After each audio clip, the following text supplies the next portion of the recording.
Oi pessoal, tudo bem? Hoje eu vou falar um pouquinho sobre o autismo, sobre a minha experiência como mãe, né? Do Diego, que é uma criança autista. Vou falar um pouquinho sobre os sinais que eu percebi nele quando ele era pequeno, né? Os primeiros passos que eu dei para o tratamento adequado para ele. E eu vou falar um pouquinho sobre isso porque através do canal dele eu recebi muitas mensagens, muitas perguntas de pessoas que não sabem direito o que é o autismo, que acham que é uma doença, né? Então eu resolvi fazer um vídeo para falar um pouquinho sobre o assunto. Então, eu vou começar com a minha frase preferida, que é: o autismo não se cura, se compreende. Por que o autismo não se cura? O autismo não é uma doença para ser curada. E mesmo com muitas informações hoje em dia que existem, com campanhas, com programas na TV que falam sobre o assunto o tempo todo, com muitas informações da internet, as pessoas têm muito acesso à internet. Hoje em dia é raro as pessoas que não têm um celular, que não têm acesso à internet. E mesmo assim, muitas pessoas ainda não sabem o que é o autismo, acham que é uma doença, que diz que acho que aquela criança tem problema mental, é meio doidinho. E não é assim, né, gente? Antes da gente sair falando qualquer coisa que vai magoar a mãe, o pai, a família, que vai prejudicar ainda mais no processo da criança, é bom a gente procurar saber, se informar. Às vezes é bom a gente se informar, né, com especialistas. No Google existem muitas informações. Claro que a gente não vai procurar tudo na internet, né? O correto mesmo é procurar um especialista para saber mais sobre o assunto. É um resumo bem rápido e básico do que mais ou menos é o autismo, né? Que é uma forma mais fácil da gente se entender. O transtorno do espectro autista é uma síndrome caracterizada por problemas na socialização, na comunicação e no comportamento. Existem vários graus de autismo, várias características, tem o grau leve, o grau moderado, o grave. O Diego foi diagnosticado aos 3 anos, entre 2 anos e meio e 3 anos de idade, né? Com grau leve, mas existe o moderado, existe o grave, existe várias características. Um autista não é igual ao outro, cada um tem as suas dificuldades, tem as suas diferenças. Então, vou falar dos primeiros sinais, né?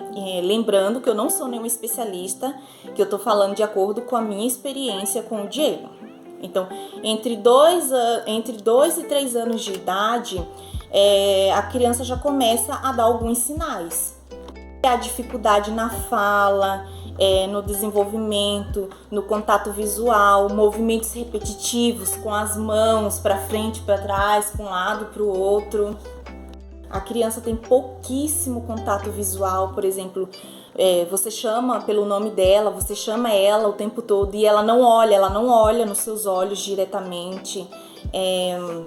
Ela não consegue expressar sentimentos, ideias, coisas simples assim que uma criança nessa idade de 2 e 3 anos faria. A criança com autismo, raramente vai fazer e vai ter muita dificuldade, né, com relação a isso. Outra característica também é o apontar o dedo. A criança não consegue apontar o dedo e mostrar o objeto, a comida ou aquilo ali que ele quer. O que ele faz? Ele pega a mão do adulto e leva até aquele objeto, ou até aquela comida, ou até aquele brinquedo que ele quer. Então, daquela forma, ele está expressando, ele está querendo dizer que ele quer aquilo ali, mas ele não sabe mostrar e apontar com o dedo. Ele vai segurar a mão, né, do pai, da mãe, do adulto que estiver com ele e levar até aquele brinquedo, até aquele objeto. Outra característica em crianças que falam, que tem entre 2 e 3 anos, que é autista, mas que falam, porque como eu falei antes, né, tem vários graus e características. Tem crianças que nessa idade não falam quase nada, que foi o caso do Diego, né, que até os 3 anos de idade ele não falava praticamente nada, era pouquíssimas palavras. Mas tem crianças que falam, né, que são autistas, que têm esses sinais, mas que eles sabem falar. Então eles tratam ele mesmo como na terceira pessoa. Por exemplo, quando o Diego começou a falar, né, ele falava assim pra mim: mãe, o Diego tá com fome. Ou mãe, o Diego quer assistir. uma outra criança que não tem a síndrome, né, vai falar eu quero assistir ou eu estou com fome. Eles não, eles geralmente falam na terceira pessoa. Não estou dizendo que a criança que fala na terceira pessoa é autista, tá, pessoal? Porque alguém vai dizer assim, mas o meu filho não tem sinais de nada disso, visual, nada, e ele fala na terceira pessoa. É porque ele é autista? Não estou dizendo que é, mas eu estou dizendo que no quadro do autismo é raro um que não fale na terceira pessoa. Também existem sinais mais intensos do que esse, como eu falei antes, porque depende do grau, né? Existe os pontos de nervosismo da criança, que eles ficam nervosos porque não conseguem se comunicar, a gente não consegue entender. Então, quando se percebe esses primeiros sinais na criança, quais são os primeiros passos? Meu primeiro passo foi levar um neurologista, né? Então, o primeiro passo é levar neurologista, porque é a profissional adequada que vai dar um diagnóstico para a criança e vai determinar ali o tratamento, as terapias que a criança tem que fazer. Então, é um neurologista, a psicóloga. E quando ele teve um diagnóstico, elas me indicaram qual seria o tratamento, que seria tratamentos de terapias com sessões com fonoaudiólogas, com psicopedagogas, muito estímulo em casa, porque tem que ter, não adianta a gente só levar lá, fazer sessões lá com os profissionais e chegar em casa e largar a criança lá e não fazer nada, deixar ele no canto com o celular na mão assistindo alguma coisa, não é bem assim, né? A gente tem que fazer a nossa parte como pai, mãe e estimular muito a criança. Então eu fiz muito isso, a gente vai estimular quando ele levar a mão da gente, mostrando aquilo ali, a gente repete, você quer pão? Pão, mostra, né, aquilo ali. E sempre repetindo as palavrinhas para eles irem aprendendo. Então tem que ter muito estímulo em casa também. Outro papel fundamental é da escola, né? A escola tem um papel muito importante no desenvolvimento da criança. A escola também tem um papel fundamental, né, no desenvolvimento da criança. Eu dou graças a Deus porque a escola que o meu filho frequenta, né, que a maioria sabe, que é uma escola do estado, e lá eles têm um papel de inclusão social muito grande nas crianças especiais, tem atendimentos especializados para eles também. O Diego teve um desenvolvimento, um salto gigantesco na vida dele quando ele começou a ir para a escola. As professoras são excelentes, né, a diretora, ele tem um vínculo muito grande com a professora dele, porque é isso, o profissional tem que saber lidar com a criança, tem que saber fazer com que a criança confie nelas, né, nas professoras. Então o Diego confia muito na professora dele, ela criou esse vínculo com ele, então ela consegue estimular bastante ele, consegue fazer com que ele participe de todas as atividades da escola, isso é muito bom. Então, né, pessoal, é isso aí, a gente percebe os sinais que eu citei, tem sinais que eu não citei aqui, porque como o Diego foi um quadro mais leve, eu tô citando os sinais que eu percebi nele, mas é claro que existem muitos outros sinais, né, mais intensos. E o passo importante, né, levar o seu filho ao profissional, neuropsicólogo, fonoaudiólogo, psicopedagoga, estimular bastante em casa, né, e que com certeza a criança vai ter um desenvolvimento muito bom e pode ser uma criança normal como qualquer outra, porque não pode acontecer de forma alguma, jamais, nós pais e familiares ter vergonha dos nossos filhos porque eles são especiais, porque eles são autistas.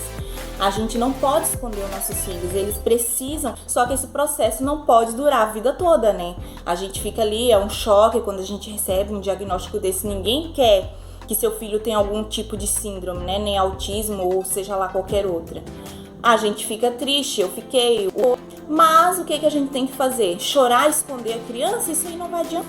Estimular bastante eles e não esconder eles. Isso faz parte de um processo, não é um processo fácil, jamais, não vou dizer, porque realmente é difícil. Ainda estou passando, né, por um processo. Claro que hoje em dia, com o diagnóstico dele cedo, que ele realmente teve um diagnóstico muito cedo, e isso é muito importante para o desenvolvimento da criança, né? Então eu passei por todo um processo com ele e hoje em dia eu estou colhendo os frutos de ter levado ele cedo, de ter estimulado bastante ele, de não ter escondido ele, de não ter tido vergonha de dizer para as pessoas que ele é autista, né? Hoje em dia ele é uma criança que fala tudo, claro que ele tem suas dificuldades ainda na oralidade, mas ele adora brincar com outras crianças, ele socializa bem, ele é independente, ele toma banho sozinho, ele escolhe a roupa dele sozinho que ele quer colocar. Quando ele tá com fome, ele vai na geladeira, pega um pão, faz o sanduíche dele. Então é isso aí, tudo faz parte de um processo. Aí tem muitas mães que me falaram assim, mas o meu filho é um grau mais alto, ele não fala, a médica disse pra mim que provavelmente jamais ele falará. Não interessa se ele fala ou jamais vai falar.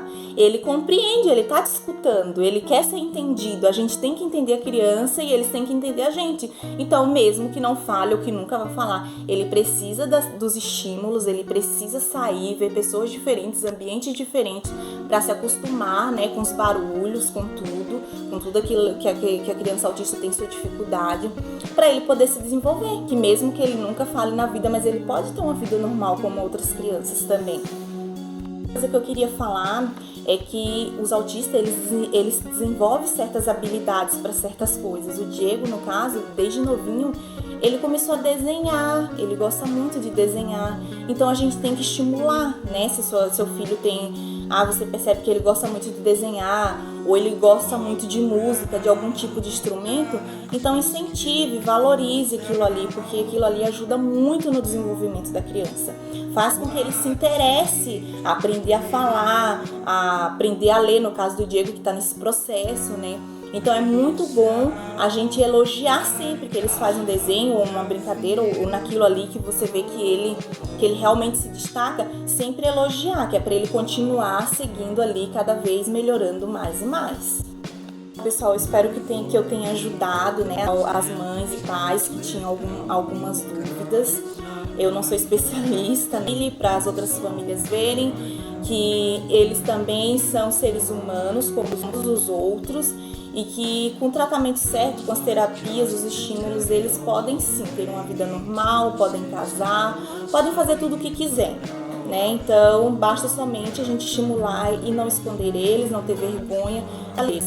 Pessoal, até a próxima!